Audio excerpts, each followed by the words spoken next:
Hello, my little earthlings. So in today's video, we're going to be talking about good art versus good writing and what's more important to prioritize when making webcomics. So before we jump into this video, I would like to ask for you to like and subscribe if you enjoy the content. Please also share it if you can.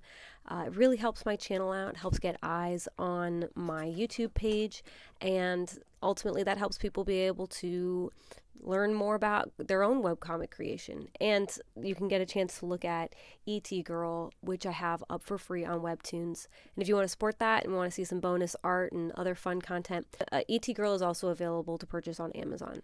So yeah, we're just going to hop right into this video. And the first topic I'm going to kind of talk about is the importance and function of art in storytelling.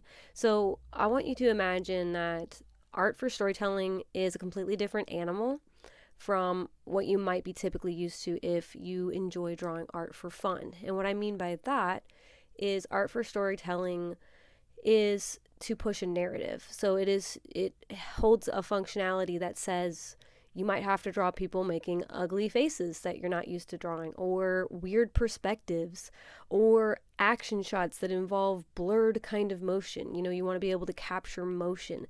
And while good art is dynamic and will try to go for capturing motion, good art can also be extremely static, and it can be sort of like still life, and it can still be considered good.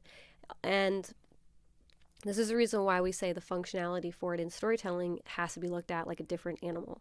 So for myself, my background was primarily copying what I saw, and then after that, I moved on to reading manga, and then I copied what I saw in that.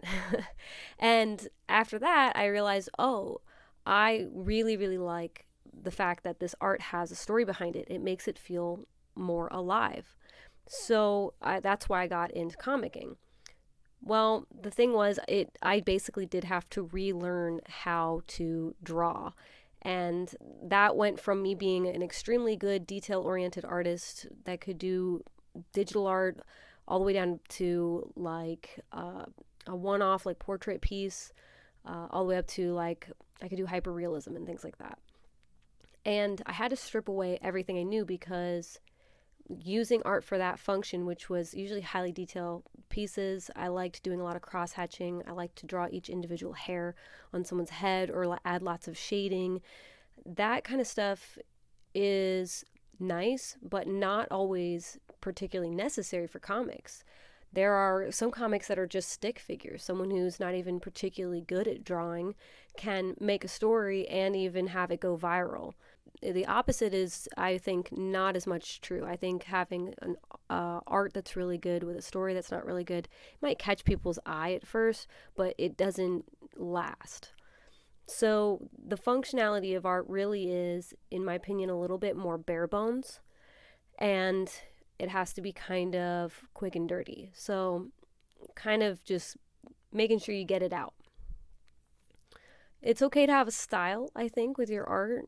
I think grabbing onto style can really help when you go to the simplification process. I've watched a lot of really good videos on YouTube about other webcomic artists talking about how to webcomic faster, and they really talk about taking your style and doing these quick sort of gesture drawings again and again and again until you can kind of take what you're good at and break it down to something that's more bare bones so you can get it done quicker.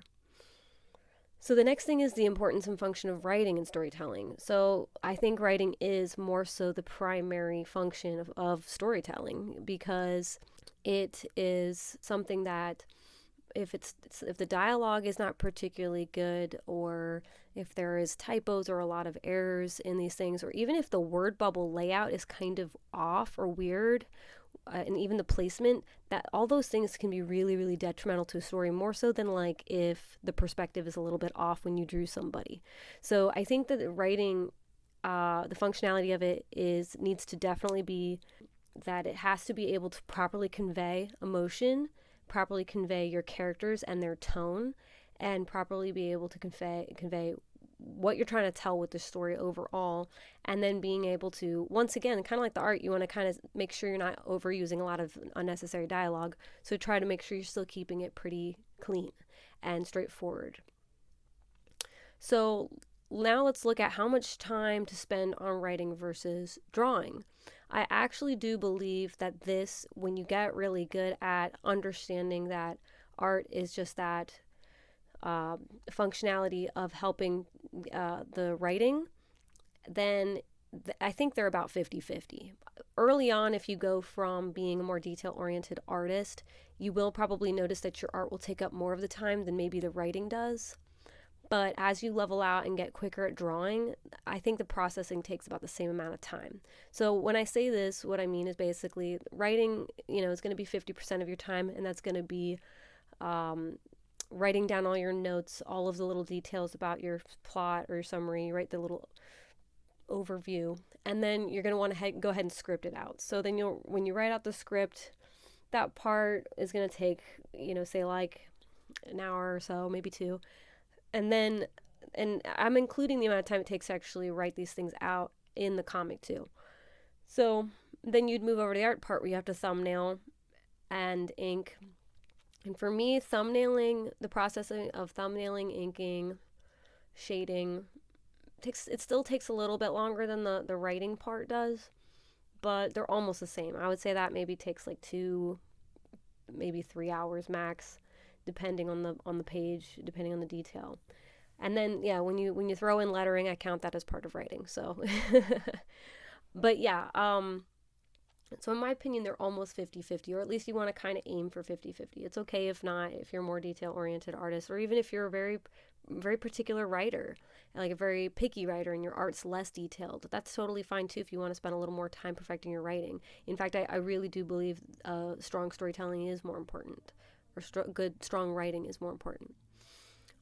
So the other 3 factors you can really use to determine for yourself if you want to, say like you want a comic where you do want the art to be this big, beautiful visual primary focus. Well, 3 things in order to determine if like the kind of the viability of being able to do this would probably be, are you working solo versus are you working with a team? And this is something I really, really, really want to stress and have you guys keep in mind when you are going online, especially nowadays, and you're looking at all these comics that come out on places like Webtoons or anywhere else that you're reading webcomics from. I would love to hear about other places you're reading comics from if you want to drop me a link or drop me a name of some other good apps. But I know Webtoons is a big one, and when I was reading webcomics early on, there was places like Smack Jeeves, Drunk Duck.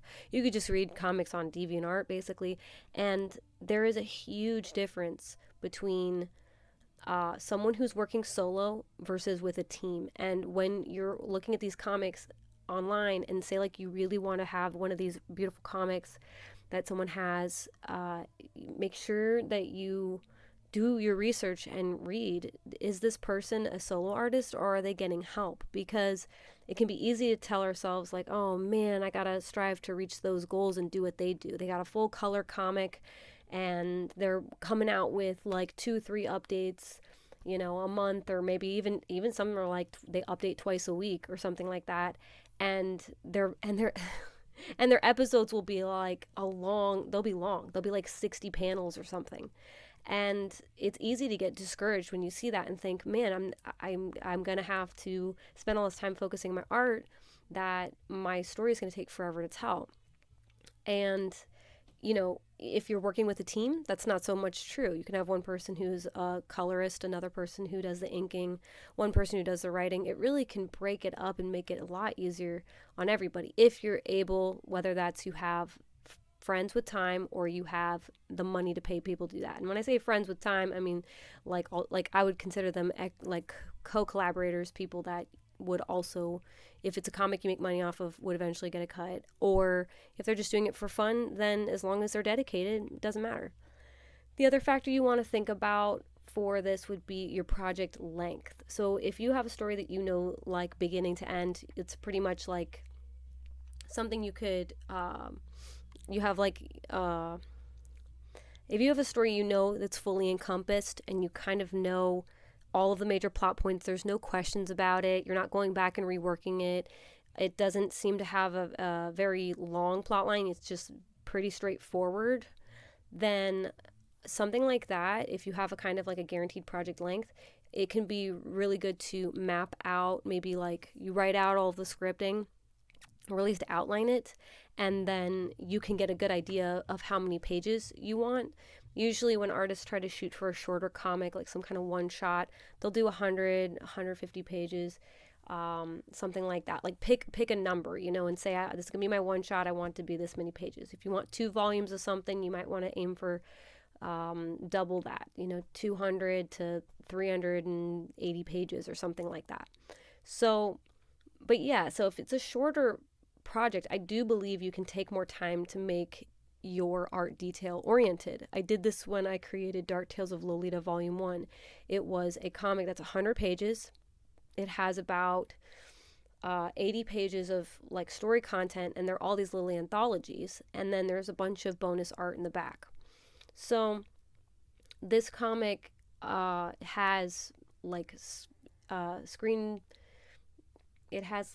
tone on it, and it has shading and all that, and a lot more detail in the outfits and stuff like that, because I knew it was a set amount of pages, so I knew I could do that.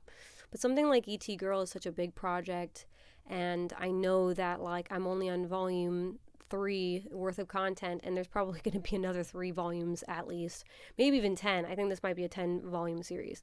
So because of that, I kind of don't prioritize the art as much with ET Girl, and I would like to more, and maybe as I get quicker, I'll be able to do that.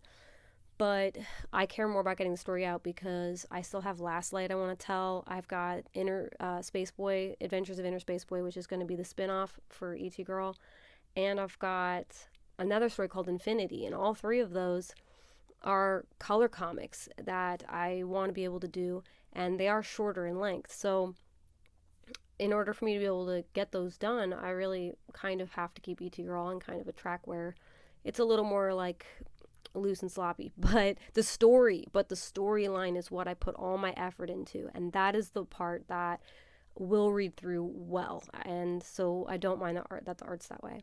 So in conclusion, if you're trying to determine if you want to do a more detail-oriented art kind of comic, then determine your project length. So I recommend shorter length projects, 100 pages or less, if you really want to do something that's really, really pretty. Or if you're working with a team of other people, you can afford to do that. If you are working solo and you're working on a longer project, something that might take you years to work on, I would recommend just doing something a little less detail-oriented. The other thing, too, is detail-orientedness. How long something takes for you to do is extremely personal. So for me, it might take an hour to do something that for you might take 30 minutes to do. So if you can come up with something that is detail-oriented, but it takes less time, then maybe the average, whatever the average is, or something like that. I mean, it's hard to determine what the average is, but if you feel you can create at a quick rate and you can still maintain the detailedness in your comic, then go ahead and do it by all means. I love a good, beautiful comic that has all of this fleshed out detail, but I don't fault an artist if they can't either. So, and don't fault yourself if you can't either. So in conclusion, I would actually say that writing is more important to storytelling than art, and to remember the functionality of art as something different than what you would normally think of it as. Like, not even concept art. Stuff like that is still more detailed than you would want probably for your comic. So I don't know, that's my personal opinion on it. These are my thoughts and takeaways on it. I would love to hear your thoughts and opinions on it, so feel free to drop me a comment down below. I usually make sure I can get in there and comment back to everyone. If it takes a while for me to get back to you, I got 3 different YouTube channels I'm running. So yeah, if you want to check out my other ones, I have a music channel where I have my own music. And then I also have a J Fashion and Lolita. That one's like sort of like a style, like unboxing, like sort of channel. I do like tips and like funny videos on there too. So yeah, thank you guys for watching this video, and I will see you in the next one.